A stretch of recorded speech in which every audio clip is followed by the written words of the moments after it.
और लेडी ऊपर की तरफ दिखाई गई, ये कामसूत्र के फिगर है। इसके बाद में एक और उन्होंने पोज दिखाया जिसे मॉडर्न लैंग्वेज में लोग 69 के नाम से जानते हैं। दोस्तों, खजुराहो जो भी दर्शक आता है उसके दिमाग में एक प्रश्न होता है इन फिगर्स को देखने के बाद में। आप यहाँ सामने से देख सकते हैं और बराह भगवान की बॉडी के चारों तरफ आपको 674 देवी देवता देखने को मिलेंगे। क्या ये हमारी सोसाइटी में एक्सेप्टेबल था? हाँ, देखिए, इन मंदिरों के बारे में ये कहा गया कि जो चंदेल राजा थे उनके कुछ राजगुरु थे और वो राजगुरु एक साधना से बहुत ज्यादा प्रभावित थे जिसको तंत्र साधना कहा गया। जी, इस पर्स को देखना बिल्कुल ना भूलें क्योंकि 1000 साल पहले हमारी सोसाइटी में ऐसे सुंदर पर्स थे, तो लोग इनका इस्तेमाल करते थे। और ये दिखाते हैं कि वाकई में हमारे लिए चीजें नई नहीं थी, बल्कि हमारी सभ्यता में 1000 साल से भी मौजूद थी। बिल्कुल।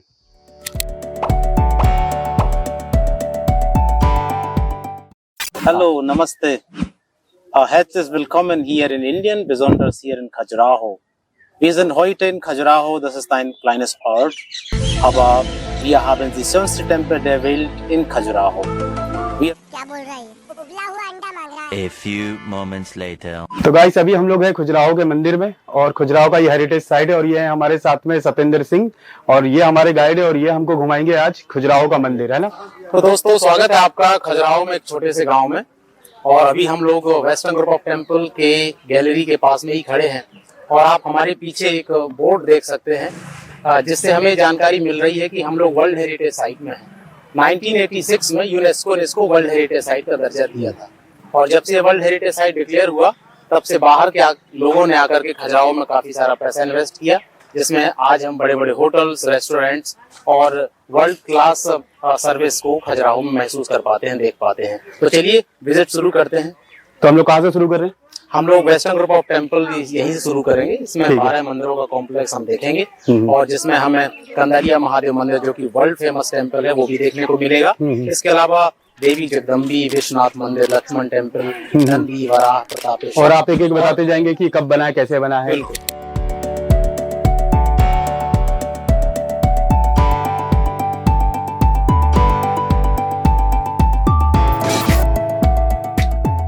तो दोस्तों, जैसा कि आप देख पा रहे हैं हमारे पीछे काफी सारे खजूर के पेड़ लगे हुए हैं।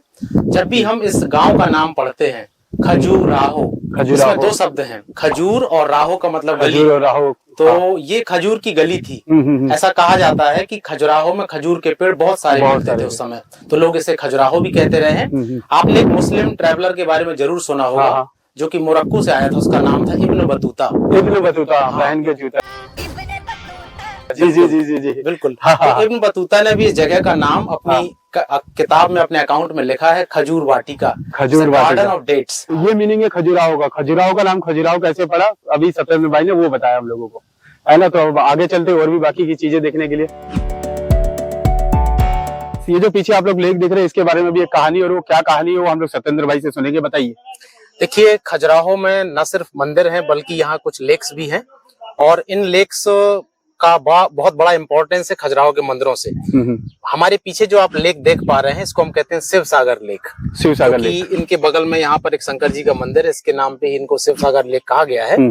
जब इन लेक्स को खोदा गया, इनके खोदने से जो मिट्टी मिली उसी मिट्टी को मंदिर के चारों तरफ डाल करके एक रैंप बनाया गया और जिस रैंप से पत्थरों को नीचे से ऊपर तक घसीट के ले जाया गया, क्योंकि मंदिर बनवाते समय उस समय क्रेन मशीन की व्यवस्था नहीं थी। तो मिट्टी से मंदिर को चारों तरफ से ढक करके पत्थरों के बड़े टुकड़ों को ऊपर तक लेके गए। इतनी सारी बड़ी अमाउंट में जो उनको मिट्टी मिली वो इन्हीं लेक्स को खोदने से मिली।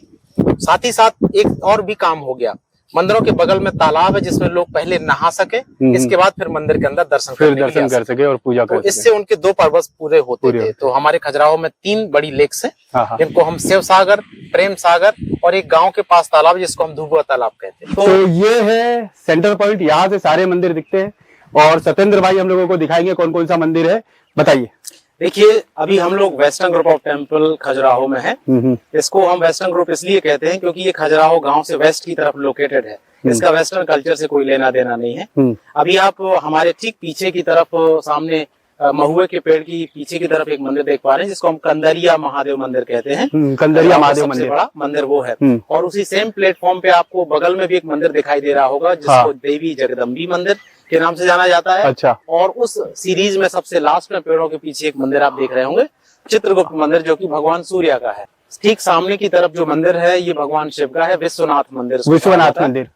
और उसके ठीक सामने नंदी पवेलियन है, आपको छोटा सा एक मंदिर का नंदी पवेलियन होगा।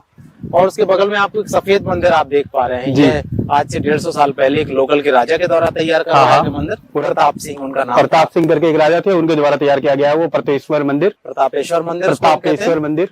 और यहाँ पीछे की तरफ खजुराहो का सबसे खूबसूरत मंदिर लक्ष्मण टेम्पल आपको नजर आ रहा होगा। सबसे सुंदर मंदिर मेरी ओपिनियन में लक्ष्मण टेम्पल है। लक्ष्मण टेम्पल इस मंदिर का ज्यादातर हिस्सा अभी भी ओरिजिनल शेप में सरवाइव कर रहा है। अच्छा। एक सिंपल प्लेटफॉर्म पे 5 मंदिर बनाए गए थे।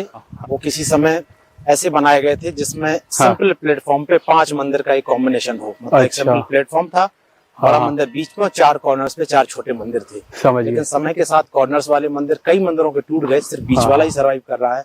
लेकिन ये एक ऐसा मंदिर है जिसमें अभी भी 5 मंदिर सरवाइव कर रहे हैं।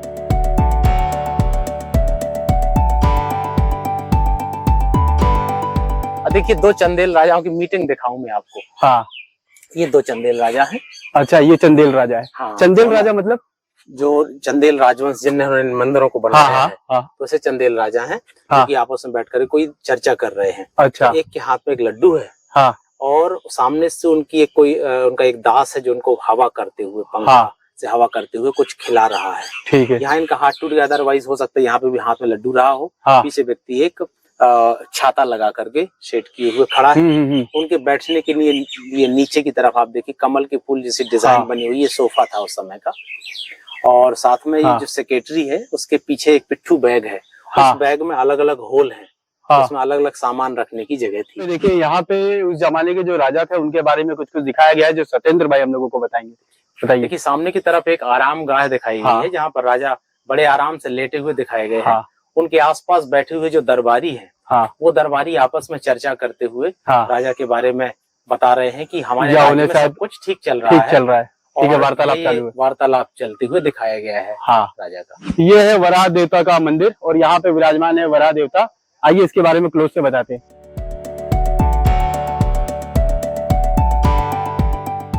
आप सामने 2 चरण चिन्ह देख सकते हैं, यहाँ से लगा के यहाँ तक देवी पृथ्वी की खड़ी मूर्ति थी और लोगों ने उसको भी डिस्कनेक्ट करके तोड़ करके यहाँ से निकाल दिया। तो अभी ये मूर्ति मिसिंग है, आप देख सकते हैं। अभी खंडित हो गई है, नहीं है, टूट चुकी है। पैरों के नीचे शेषनाग है जिस पर वो लेटते हैं। और बराह भगवान की बॉडी के चारों तरफ आपको 674 देवी देवता देखने को मिलेंगे। अच्छा। 674 गॉड एंड गॉडेसेस। और ये पूरी की पूरी मूर्ति हमें ब्रॉन्ज जैसी लगती है देखने में, लेकिन ये ब्रॉन्ज की नहीं है, ये सैंडस्टोन ही है, पत्थर है। लेकिन लोगों ने इसको अपने हाथों से बार बार छुआ है, इसलिए पॉलिश्ड हो गया है। तो देखिए लोगों के छूने से ही पॉलिश हो गया है। इस मंदिर में आप जब नीचे से निगाह डालेंगे तो आपको यहाँ कुछ सिग्नेचर पड़े मिलेंगे। अच्छा, ये यहाँ पे? हाँ, ये सिग्नेचर है। ये यहाँ पे ये पड़े हुए हैं, इसमें यहाँ पड़े हुए हैं और इसमें यहाँ पड़े हुए हैं। अच्छा। तो जो ये सिग्नेचर है वो बताते हैं कि जिस कलाकार ने इस पीस को बनाया उसने अपना नाम डाल दिया है ताकि राजा से वो कह सके कि मेरा काम था इसलिए मुझे इसका पेमेंट मिलना चाहिए। ये एक तरह से कमल का फूल है जो कि खिलता हुआ दिखाया गया है। अच्छा। और वो क्रिएशन का सिंबल है जी। इसके बाद उन्होंने दिखाया है फेस ऑफ डेथ, यानी मृत्यु का मुख। ये मृत्यु है। हाँ, ये मृत्यु का मुख है। ये चेन है। हाँ। चारों तरफ ऐसी ही जाति मिलेगी आपको। तो ये हमें दिखाती है कि और फिर इसके ऊपर गोडेस लेवल है। इसके ऊपर फिर उन्होंने 158 हाथी दिखाए हैं, 158 एलिफेंट्स, जिनका इस्तेमाल चंदेल राजाओं ने पन्ना से खजुराहो तक पत्थरों को ढोने के लिए किया। अच्छा। इसीलिए ऐसा दिखाया जाता है जिससे मंदिर का सारा वजन वो अपने कंधों पर उठाए हुए हैं। ठीक है। So they are carrying whole weight of the temple. अच्छा। और ये पहली मूर्ति भगवान गणेश की इसलिए है क्योंकि मंदिर में सबसे पहले जिन देवता की पूजा होती है वो गणेश जी है। गणेश जी है। जी। सबसे पहले गणेश जी ही आपको मिलेंगे यहाँ देखने को। देखिए सामने की तरफ एक मेल यहाँ नीचे लेटे हुए हैं और लेडी ऊपर की तरफ दिखाई गई, एक कामसूत्र के फिगर है। इसके बाद में एक और उन्होंने पोज दिखाया जिसे मॉडर्न लैंग्वेज में लोग 69 के नाम से जानते हैं। और सबसे लास्ट में भी आप एक फिगर देख सकते हैं, यहाँ पर एक मेल नीचे लेडी ऊपर की तरफ दिखाई गई है, प्रस्तुत की गई है। इन मंदिरों में कामसूत्र की मूर्तियां 3 से 4% ही मिलेंगी। इसके हाँ, अलावा जो मूर्तियां मिलेंगी वो सभी सुंदर देवी देवताओं और अप्सराओं की मूर्तियां हैं। हाँ, तो लेकिन ये भी तो एक विद्या है ना, इस बिल्कुल। विद्या को दिखाया गया है। बिल्कुल, आप यहाँ देख सकते हैं। और इन मंदिरों में इनकी मूर्तियों को क्यों इस्तेमाल किया गया, इसके बारे में मैं आपसे थोड़ी देर में चर्चा करने वाला हूँ। जी, तो गाइस अभी आपने देखा था कामसूत्र के बारे में, और अभी हम लोग ये अप्सराओं के बारे में डिटेल्स जानेंगे, जो हमें सत्येंद्र भाई बताएंगे। ठीक है, देखिए दोस्तों, आप किसी भी मंदिर को देखें खजुराहो के, तो 3 तरह की अप्सराएं मिलेंगी देखने को। देखिए, ऐसी यदि आपको अप्सरा मिलेगी जिसके सिर पे मुकुट हो, तो हाँ, स्वर्ग लोक की मानी जाती है। अच्छा, हाँ, जिसके सिर पे आपको मुकुट नहीं मिले, हाँ, हाँ, जैसे ये 2 लेडीज हैं, ये धरती लोक की हैं, ये धरती यानी लोक एक की। साधारण नायिका, ठीक है, घर की। हाँ। और ऐसी भी कुछ लेडीज है जिनके सिर के ऊपर नाग का फण यानी प्रोटेक्शन ऑफ जी, कोबरा है, ये हाँ। पाताल लोक की नाग कन्याएं मानी जाती है। अच्छा, हमारे नीचे वाले लोग की। बिल्कुल। ठीक तो है। इस मंदिर में या क्या सारे के सारे मंदिरों में आपको सिर्फ 3 तरह की लेडीज मिलेंगी, स्वर्ग, धरती हाँ। और पाताल। दोस्तों, खजुराहो जो भी दर्शक आता है उसके दिमाग में एक प्रश्न होता है इन फिगर्स को देखने के बाद में। हाँ। आप यहाँ सामने से देख सकते हैं, ये जो कपल दिखाया गया है, जी, जिसकी दाढ़ी है मेल की, और उसका एक पैर जमीन पे है, दूसरा लेडी की कमर के चारों तरफ है। जी, और लेडी की भी सेम पोजीशन, एक पैर जमीन पे, दूसरा आदमी कमर के चारों तरफ। जी, आदमी का एक हाथ लेडी की पीठ के पीछे है, जिसकी उंगलियों में एक मुद्रा मिलेगी आपको इस तरह से। जी, ये बहुत जरूरी होती जब हम मेडिटेशन में बैठते हैं। बिल्कुल। तो यह मेडिटेशन करते हुए दिखाए गए हैं यहाँ पर। इस तरह के काम कला को, जिसको मेडिटेशन से जोड़ा गया है, लोग तंत्र साधना कहते हैं। ये तांत्रिकों के द्वारा की गई कुछ साधनाएं थी, जिनके द्वारा लोग कुंडलिनी शक्ति को जगा करके निर्वाण की प्राप्ति किया करते थे। अच्छा, हमारे खजुराहो में इसका सबसे बड़ा जो प्रमाण है वह है 64 योगिनी का मंदिर, जो कि तांत्रिकों के लिए ही था। तो यहाँ पर तांत्रिक साधनाएं मंदिरों में दिखाई गई हैं। आप इनके चेहरे देखिए, इनके चेहरों पे आपको एक शांति भाव देखने को मिलेगा, जी, जो कि इस वाकई में साधारण सेक्स में संभव नहीं है। इसी लोग इसे स्पिरिचुअल योगा सेक्स यानी तंत्र साधना कहते हैं। दोस्तों, यहाँ पर ये जो मूर्ति बनी हुई है, बहुत ही सुंदर मूर्ति है। ये है देवी शकुंतला की, जो कि कालिदास के द्वारा वर्णित है अभिज्ञान शाकुंतलम नाम के नॉवेल में। जी। और उन्होंने लिखा है शकुंतला के बारे में कि जब वो नहा करके तालाब से अपने बालों को निचोड़ते हुए निकलती थी, उसके शरीर में पड़ी हुई पानी की बूंदें हंसों को मोती जैसी लगती थी। इसलिए हंस उनके पीछे पीछे दौड़ते थे कि वो पानी की बूंदें नहीं गिर रही, मोती गिर रहे हैं। तो वो उनको खाने के लिए पीछे पीछे शकुंतला के दौड़ते थे। तो आप 2 छोटे हंस जिन्होंने अपनी चोंच ऊपर की तरफ उठा के रखी है, आप देख सकते हैं शकुंतला का पीछा करते हुए। आप यहाँ सामने भगवान सोम की एक मूर्ति देख सकते हैं। भगवान सोम की मूर्ति का जो उनका चेहरा है, चूंकि उनको चंद्रमा कहा गया है, चंद्रमा बहुत खूबसूरत देवता माने जाते हैं, तो चेहरे की बनावट आप देखें बहुत ही सुंदर है। आप देखिए क्राउन की जो बनावट है वो भी बहुत सुंदर है। जटाओं को जो लड़ियां हैं मोतियों की, उससे बांध करके गूंथ करके तैयार किया गया है।